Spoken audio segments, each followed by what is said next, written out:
구약성경 창세기 12장 5절에서 9절 말씀입니다.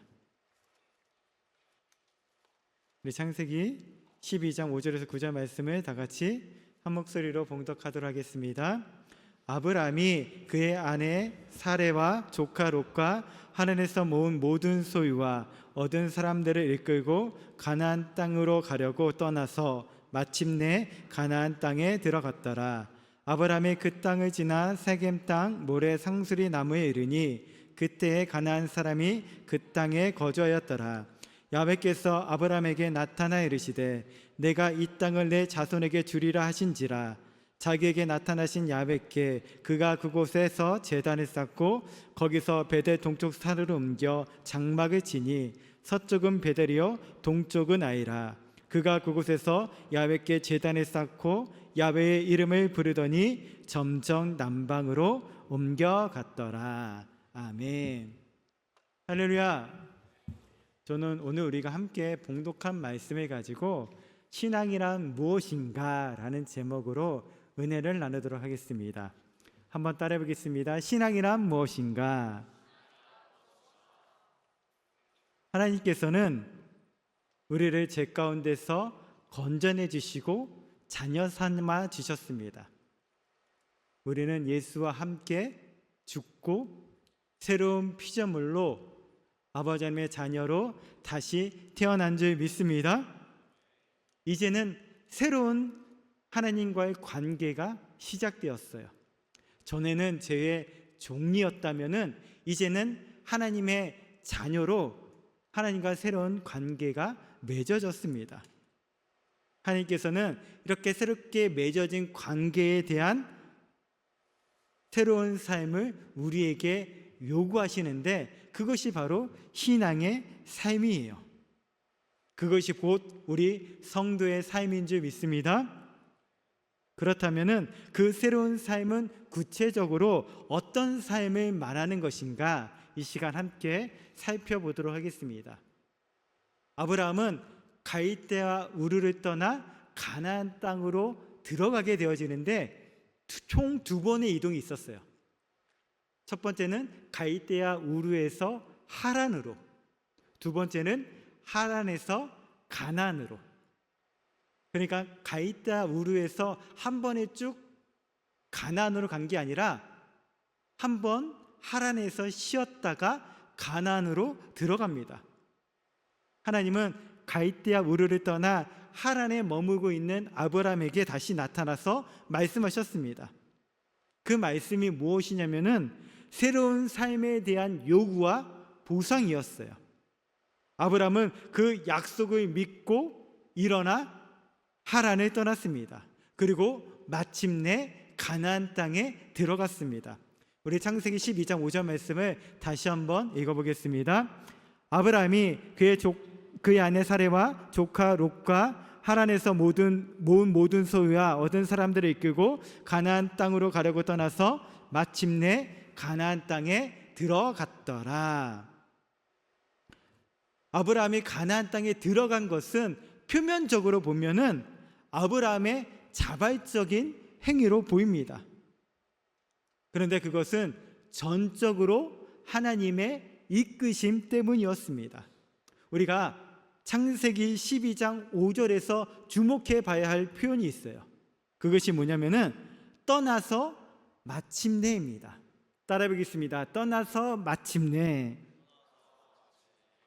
이 한 절의 짧은 표현이 우리들에게 가르쳐주고 있는 것은 무엇이냐면은 결국 하나님은 자신이 원하시는 자리에 우리를 세우신다는 것입니다. 이것은 우리를 향한 하나님의 열심을 보여줍니다. 그렇다면 사랑하는 자를 절대로 포기하지 않으시는 하나님의 열심, 그 열심은 과연 어느 정도일까요? 우리가 여기서 관심을 가지고 살펴보아야 할 것이 있습니다.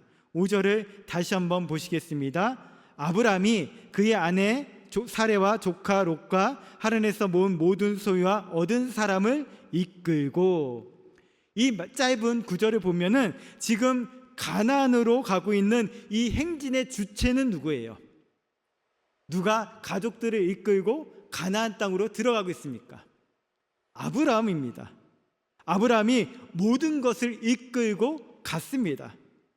그러나 갈대아 우르를 떠나 하란으로 오기까지 아브라함이 주체가 아니었어요. 그의 아버지 데라가 주도권을 잡고 있었습니다. 창세기 11장 31절 말씀 우리 다 같이 한번 읽어보겠습니다. 데라가 그 아들 아브람과 하란의 아들인 그의 손자 롯과 그의 며느리 아브람의 아내 사레를 데리고 갈대아 인의 우르를 떠나 가나안 땅으로 가고자 하더니 하란에 이르러 거기 거류하였으며. 갈대아 우르에서 하란으로 갈 때 주체는 누구였어요? 바로 아브라함의 아버지 데라였어요. 그런데 32절에서는 데라가 하란에서 죽었다라고 말하고 있습니다.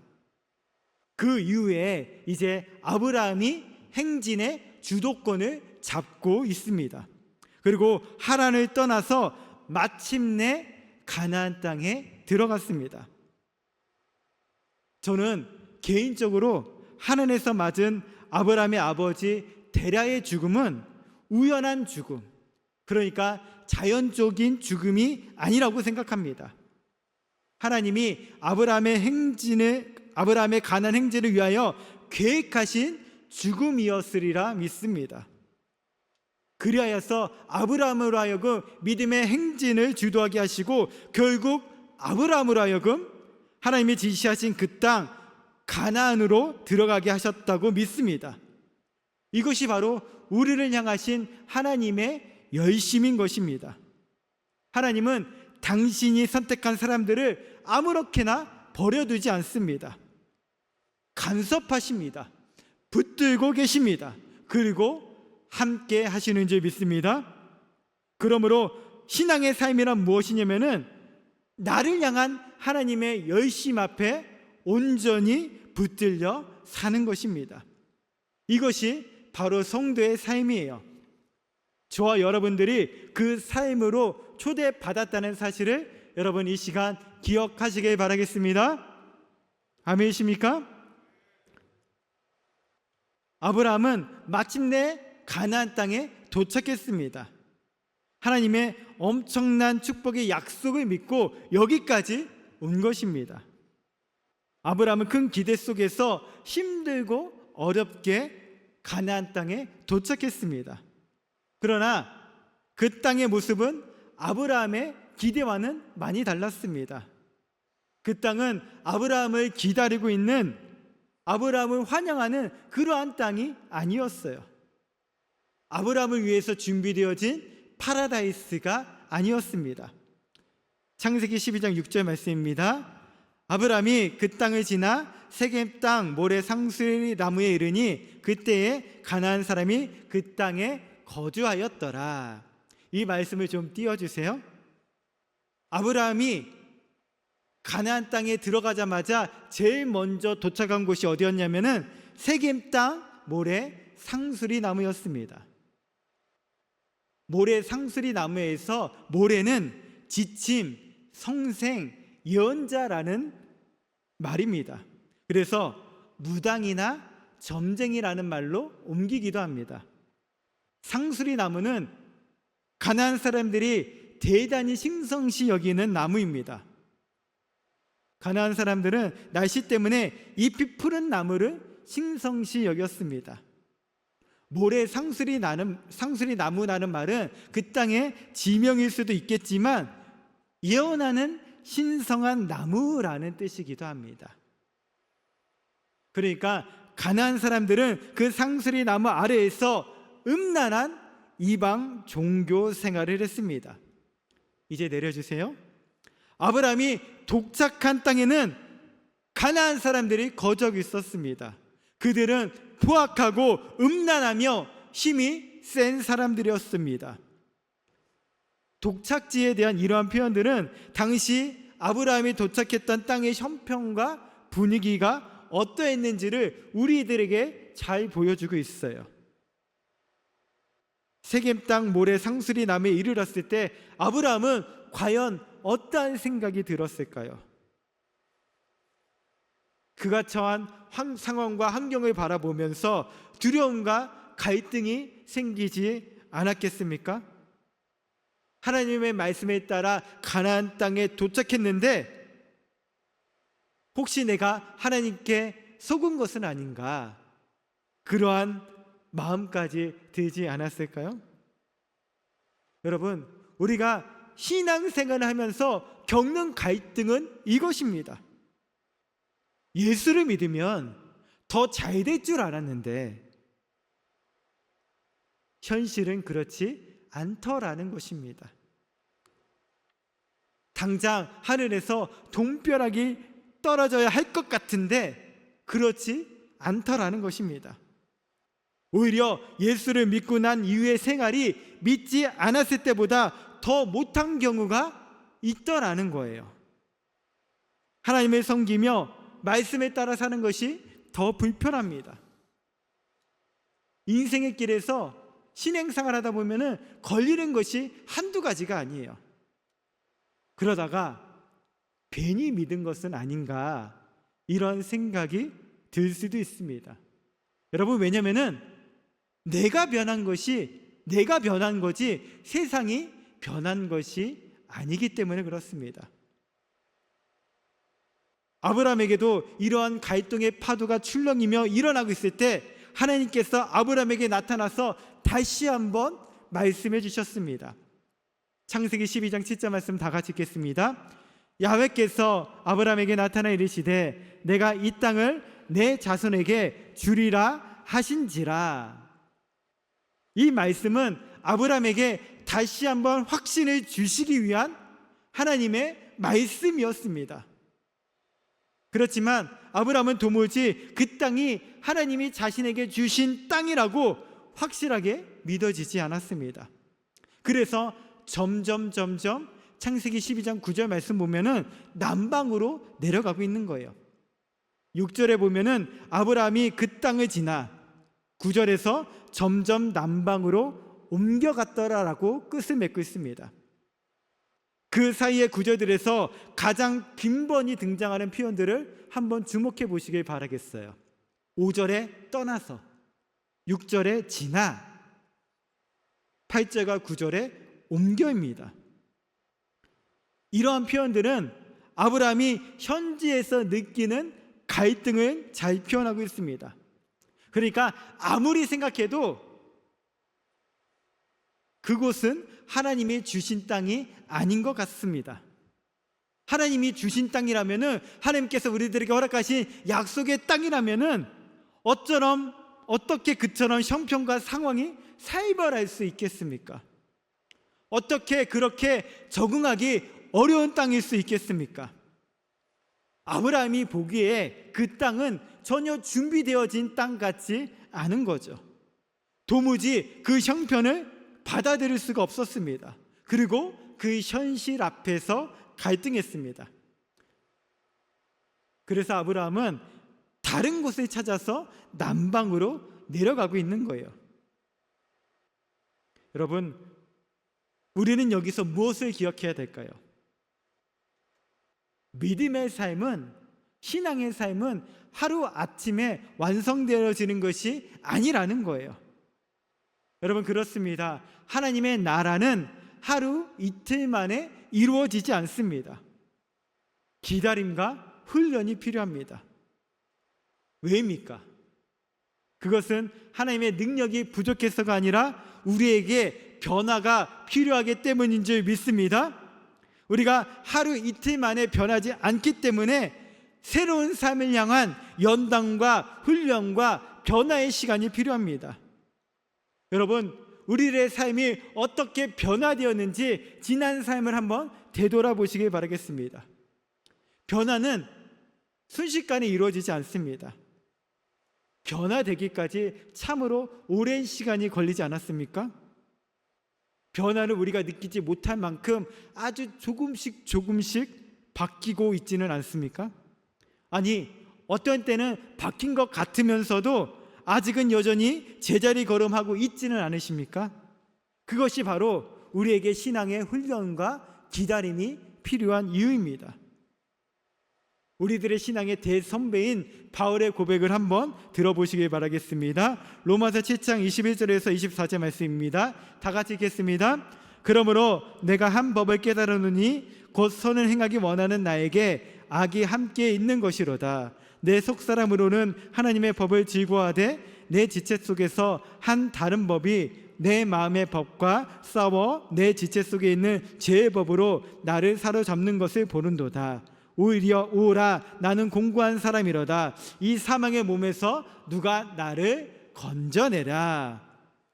여러분, 믿음의 삶은 무엇이냐면은 하나님의 법과 세상의 법이 싸우는 것입니다.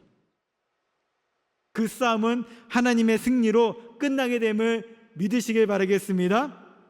우리 속에 있는 세상의 법을 하나님의 법으로 밀어내는 과정이 바로 신앙의 삶입니다. 때문에 신앙의 출발은 이 싸움에서부터 시작되어집니다. 또 이 싸움은 한 번 했다고 끝나는 것이 아니라 우리의 삶 평생 동안 해나가야 되는 것이기 때문에 우리에게 훈련이 필요하고 기다림의 시간이 필요합니다. 여러분, 예수 믿는 사람들은 가난한 사람들이 사는 세상 속에서 그 신분과 믿음을 이해받지 못하는 사람들입니다. 그러나 하나님의 약속의 성취를 믿고 기다리며 오늘을 살아가는 사람들인 줄 믿습니다. 현재 내 눈에 보이지 않고 손에 잡히는 것이 없을지라도, 귀에 들리는 것이 없다 할지라도 하나님의 약속만을 믿고 기다리는 삶, 그것이 바로 우리 성도의 삶입니다. 하나님의 부르심을 받고 하나님의 인도하심을 받아 가나안 땅으로 이동한 아브라함은 그곳에서 무엇을 했습니까? 아브라함은 그 땅을 행진하면서 하나님을 예배했습니다. 창세기 12장 7절에서 8절 말씀입니다. 야훼께서 아브라함에게 나타나 이르시되 내가 이 땅을 내 자손에게 주리라 하신지라. 자기에게 나타나신 야훼께 그가 그곳에서 제단을 쌓고 거기서 베델 동쪽 산을 옮겨 장막을 치니 서쪽은 베델이요 동쪽은 아이라. 그가 그곳에서 야훼께 제단을 쌓고 야훼의 이름을 부르더니. 여러분, 아브라함은 어디서 하나님을 예배했습니까? 성경은 그곳에서라고 했습니다. 그곳은 어디입니까? 가나안 사람들이 사는 땅, 아브라함이 환영받지 못하는 땅입니다. 그곳은 아브라함이 하나님을 알지 못하는 사람들이 사는 땅이었고, 아브라함에게 주셨던 하나님의 약속을 인정하지 않던 사람들이 살던 곳이었습니다. 그러나 하나님의 부르심을 받아 인도된 아브라함은 그곳에서, 새 산 가운데서 야훼를 위하여 단을 쌓았습니다. 단을 쌓았다는 말은 무슨 뜻이냐면은 제사를 드렸다는 말이에요. 하나님을 경배했다는 것입니다. 아브라함은 그곳에서 단을 쌓고 야훼의 이름을 불렀습니다. 야훼의 이름을 불렀다는 표현은 하나님의 주권을 온전히 인정했다는 표현입니다. 이것은 아브라함이 자신의 신앙 고백인과 동시에 그 땅에 사는 모든 가나안 족속을 향한 하나님의 통치권을 선포하는 것이었습니다. 여러분, 이것이 예배예요. 이것이 바로 신앙의 삶입니다. 여러분, 그렇습니다. 그리스도인은 예배의 삶입니다. 그리스도인은 이 세상에서 하나님을 예배하며 그분의 살아계심과 통치하심을 선포하며 살아가는 사람들인 줄 믿습니다. 하나님을 알지 못하는 사람들에게 하나님을 드러내는 사람이 바로 저와 여러분들이에요. 하나님의 약속을 우습게 여기는 사람들 속에서 오히려 하나님의 약속을 자랑하며 신뢰하며 사는 사람들입니다. 그렇다면 우리 그리스도인들이 해야 할 가장 우선적인 일들은 무엇일까요? 하나님을 알지 못하는 세상 가운데 우리 그리스도인들이 가장 우선적으로 해야 할 일, 그것은 바로 삶의 우선순위를 바르게 설정하는 거예요. 세상 일로 바쁜 내 삶의 일정들을 하나님의 말씀을 듣는 일과 그분께 기도하는 일과 그분의 말씀에 순종하는 삶을 내 삶의 우선순위로 드려야 하는 것입니다. 날마다 하나님을 먼저 예비하는 삶이 되도록 내 인생의 일과표를 수정해야 됩니다. 기독교의 유명한 변증이 하나 있습니다. 도널드 G 바움스가 이야기한 것인데요, 사탄이 한 도시를 점령하면 어떤 일이 벌어지는가? 여러분, 사탄이 한 도시를 점령하면 어떤 일이 벌어질 것 같습니까? 막 전쟁이 일어나고 폭력이 일어나고 미움이 일어나고 막 상황과 환경이 안 좋아질 것 같죠. 그런데 그렇지 않아요. 사탄이 한 도시를 점령하면은 세련되어지고 고급되어지고 모두가 다 잘 살게 되어져서 하나님을 찾지 않습니다. 또 하나, 사탄이 도시를 점령하면은 교회가 문정성시를 이룰 거라고 이야기합니다. 그러나 아무도 그리스도를 설교하지 않는다라는 거예요. 여러분, 교회는 왕성할 거예요. 그런데 교회 밖에 나가면은 마치 하나님이 안 계시는 것처럼 살아가는 것입니다. 교회 안에 하나님을 가둬두고 세상 속에서 하나님과 상관없는 사람처럼 살고 있으시지는 않으십니까? 여기서 우리가 한 가지 더 기억해야 될 것이 있어요. 그것은 예배의 연속성, 예배의 지속성입니다. 저는 개인적으로 단기 선교라는 말을 좋아하지 않습니다. 오해하지 마세요. 이 단기 선교라는 단어를 안 좋아한다는 것이 우리가 선교 가는 것을 안 좋아한다는 그런 의미가 아니에요. 단기 선교라고 할 때에 이 짧게 어떠한 목적을 이루는 것에만 우리들의 모든 초점과 목적이 맞춰져 있는 것 같아요. 그래서 선교를 갔다 돌아오면은 그동안 훈련받은 거를 잘 내 삶 가운데 적용해가지고 예배의 삶을 살아야 되는데, 선교를 다녀오고 나면은 그 모든 것이 다시금 원점으로 돌아간다는 거죠. 그래서 저는 단기 선교라는 말보다 아브라함 훈련, 요나 훈련이라는 말을 덧붙이고 싶습니다. 아브라함은 세겜에서의 예배를 베델로 이어갔습니다. 어제 세겜에서 예배 드렸다고 하여서 오늘 베델에서 예배 드리는 일을 건너뛰지 않았습니다. 아브라함은 자신이 머무는 곳마다 야훼를 위하여 제단을 쌓는 일을 중단하지 않았습니다.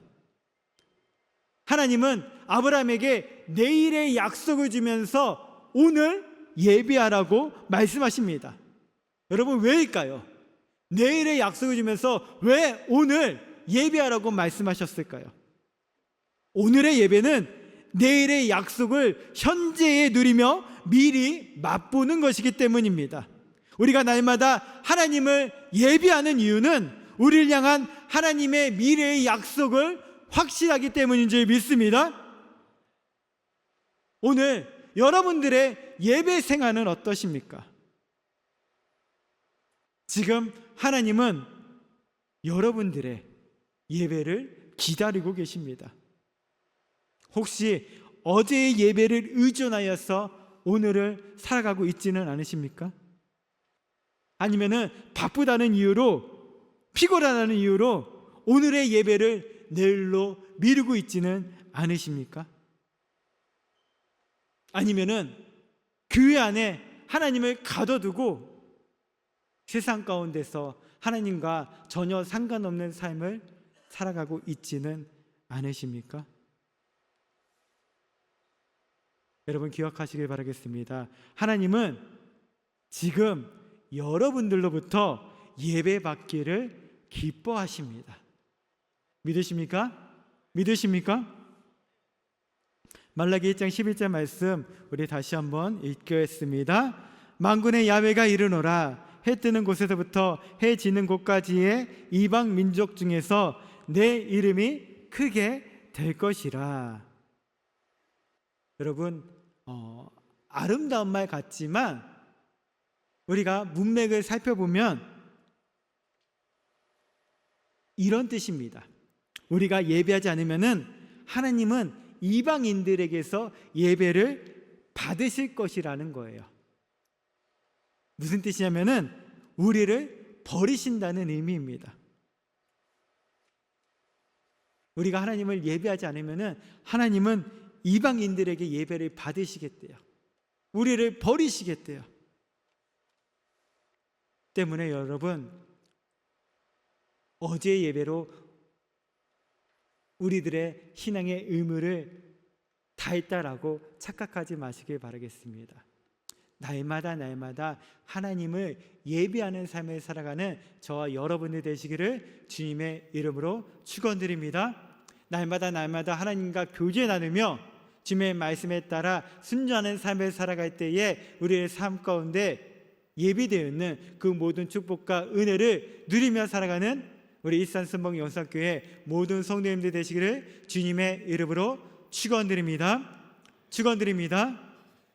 우리 이 시간 함께 성찬을 나누는 시간을 갖도록 하겠습니다. 오늘은 성찬주일입니다. 우리가 주님의 살과 피를 먹고 마시기 전에 다시 한번 우리들의 모습을 되돌아봤으면 좋겠습니다.